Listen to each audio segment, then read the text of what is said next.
चार गा, हरि भजन गुण गाल गा। जिंदगी हवे दिन चार गा, हरि भजन गुण गाल गा। जय श्री राम, जय श्री राम, जय श्री राम, जय श्री राम, जय श्री राम। राम बोल गा, जिंदगी हवे दिन चार गा, हरि भजन गुण गाल गा।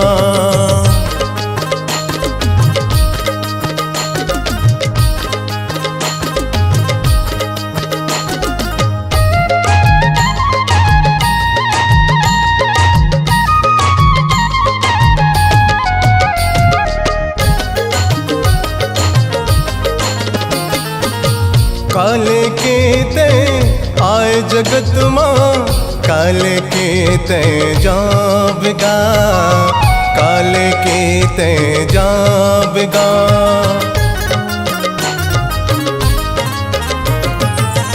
मुट्ठी बांध के आए जगत माँ, हाथ पसारे जाबगा, हाथ पसारे जाबगा। हरि भजन माँ मन तो लगा ले, हरि भजन माँ मन तो लगा ले।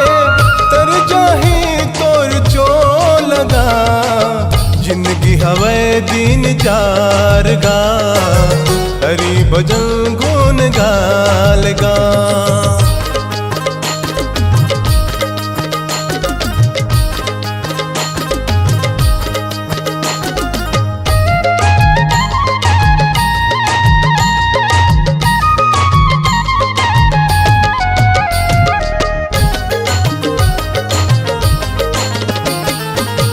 जैसे करम ते कर बिर संगी, वैसे ही फल पाबगा, वैसे ही फल पाबगा।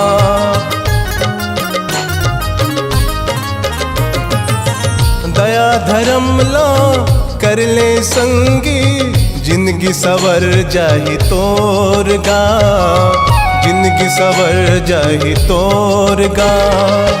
ये जिंदगी अनमोल है संगी, ये जिंदगी अनमोल है संगी।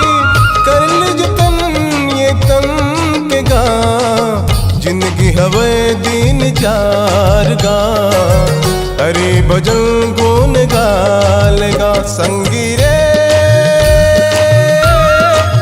साथी रे,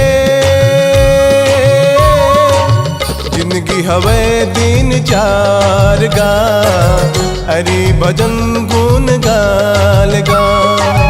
जिंदगी हवे दिन चार गा, हरि भजन गुण गाल गा। जय श्री राम, जय श्री राम, जय श्री राम, जय श्री राम, जय श्री राम। राम बोल गा, जिंदगी हवे दिन चार गा, हरि भजन गुण गाल गा। जिंदगी हवे दिन चार गा, हरि भजन गुण गाल गा। जिंदगी हवे दिन चार गा, हरि भजन गुण गाल।